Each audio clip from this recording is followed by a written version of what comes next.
2009లో మీ మేనత్త గారు మీకు ఆపోజిట్గా నిలబడ్డారు కదా, అంటే ఏమిట్లో మీకన్నా ఆమె ఎక్కువ, అంటే రాజకీయంగా అంటారా, వాక్చాతుర్యంలో అంటారా, ఏమిట్లో మీకన్నా ఆమె ఎక్కువగా ప్రజలను మెప్పించగలిగారంటారు?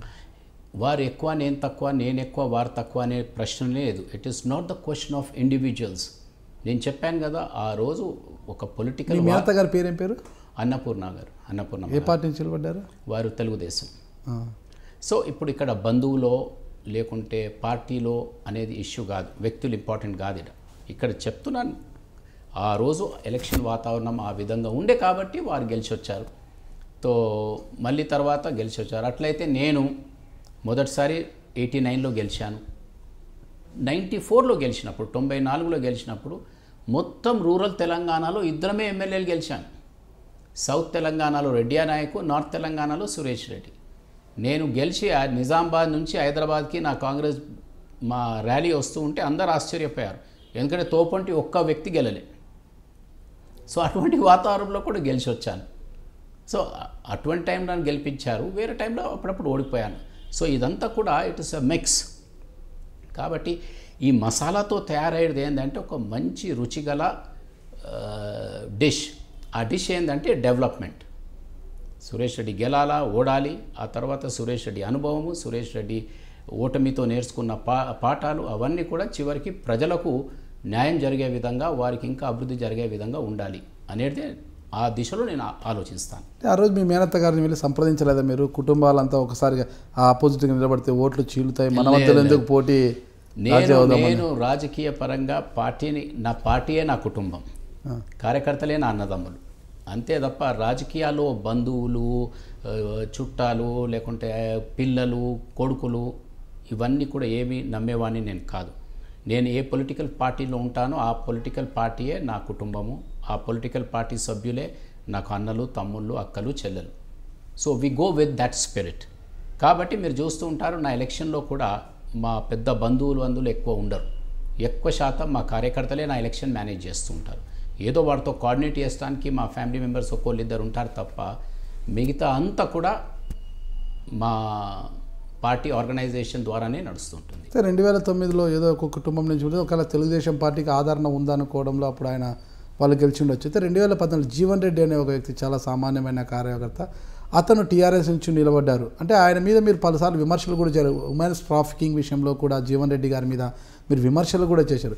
ఇన్ని విమర్శలు ఉన్నప్పటికీ కూడా జీవన్ రెడ్డి గారు మీ పైన అంత మెజార్టీతో గెలవడానికి గల కారణం ఏమంటారంటే టీఆర్ఎస్కి అంటే తెలంగాణ సెంటిమెంటే కేవలం అంటారా, అంటే మీ మీద ఏమైనా వ్యతిరేకత ఉందా? ప్యూర్లీ టీఆర్ఎస్ సెంటిమెంటే కదా. ఆ ఎలక్షన్లో జిల్లాలో అందరికందరూ టీఆర్ఎస్ సభ్యులు గెలిచారు.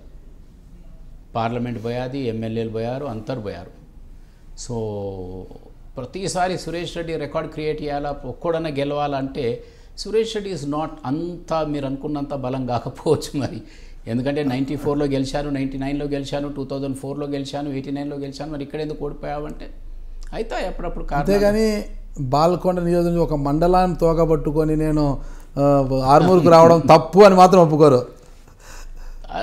అంటే రాజకీయ వాతావరణం చూస్తుంటే తప్పేం కాదు, కానీ ప్రజల తీర్పు అంతే. ఇక దాన్ని మనము ఎక్కువ డీటెయిల్గా చూసే అవసరం లేదు, బాధపడే అవసరం లేదు. ఎందుకంటే అప్పుడప్పుడు తీర్పు వస్తుంటుంది, ఆ తీర్పును గౌరవిస్తూ ఉంటాం మనము. దాంట్లో భాగంగానే చూస్తున్నాను. కానీ పోతే రాజకీయ వాతావరణం అట్లా వచ్చేది. ఓడిపోయిన తర్వాత మీరు ఇంకో పెద్ద పదవి వచ్చే అవకాశాలు ఉండే, అవన్నీ మీరు కోల్పోయారనే ఇష్యూస్ వచ్చినప్పటికి కూడా నాకు వ్యక్తిగతంగా ఐఎమ్ టోటలీ రాజకీయ పరంగా సంతృప్తిగా ఉన్నాను. ఎందుకంటే ఇప్పుడు మీరే చెప్పారు, నాపై ఒక అలిగేషన్ లేదు, నాపై ఆరోపణలు లేవు, నాపై నిర్లక్ష్యం చేశాడనేది లేదు. సభను మంచిగా నడిపించారని ఉన్నది. సభలో స్పీకర్గా ఉన్నాను, కానీ అంతకంటే మంచి స్పీకర్ నేను ప్రతిపక్షంలో ఉన్నప్పుడు ఉన్నాను. ప్రతిపక్షంలో ఉన్నప్పుడు 94 నుంచి 2004 వరకు ఆ 10 సంవత్సరాలు పూర్తిగా రాష్ట్రంలో బడ్జెట్పై కంటిన్యూస్గా మాట్లాడిన వ్యక్తి నేను. అంటే 10 సంవత్సరాలు ఒక ప్రతిపక్షంలో ఒకే వ్యక్తి 10 సంవత్సరాలు బడ్జెట్పై మాట్లాడడం అనేది బహుశా దేశంలో అదొక రికార్డు. అప్పుడు మీరు పిఎస్సి చైర్మన్గా ఉన్నారనుకుంటా. నేను 96లో పిఎస్సి చైర్మన్గా ఉన్నాను. 96లో పిఎస్సి చైర్మన్గా ఉన్నప్పుడు అంటే 21 సంవత్సరాల క్రితం, ఆ రోజు నీటిపారుదల పైన ఒక స్పష్టమైన నివేదిక తయారు చేయించాను. 3 సబ్ కమిటీలు ఏర్పాటు చేయించాను. ఆంధ్రాకు ఒక సబ్ కమిటీ, తెలంగాణకు, రాయలసీమకు. ఆ సమగ్ర నివేదిక మేము శాసనసభకు ఇవ్వటం జరిగేది 96లో. 2004లో రాజశేఖర రెడ్డి గారు ముఖ్యమంత్రి అయినప్పుడు వారికి జలయజ్ఞానికి ఒక ప్రధానమైన డాక్యుమెంట్ ఏంటంటే అది నా పిఎస్సి రిపోర్ట్. ఎందుకంటే దాంట్లో స్పష్టంగా ఏ ప్రాంతంలో ఎంత నీటి ఉన్నది, ఆ నీటిని ఆ ప్రాంతానికి ఎంత ఉపయోగించుకోవాలి అనే రిపోర్ట్, ఆ రిపోర్ట్లో అన్ని అంశాలు స్పష్టంగా ఉంది. అంటే ఇది 96లో ఎప్పుడైతే వ్యవసాయమే దండుగా అన్న దినాల్లో ఈ పిఎస్సి రిపోర్ట్ ఇచ్చాం ప్రభుత్వాన్ని ఆకర్షించడానికి, వారి దృష్టికి తీసుకురావడానికి. సో ఈ విధంగా మనం చేస్తూ వచ్చాం. Hi, this is Suresh Reddy, former speaker. Please watch my interview with Nagaraj Garu on High Dreams, which will be coming up shortly. He's thrown a lot of insight into my personality and it's very exciting. Please watch it.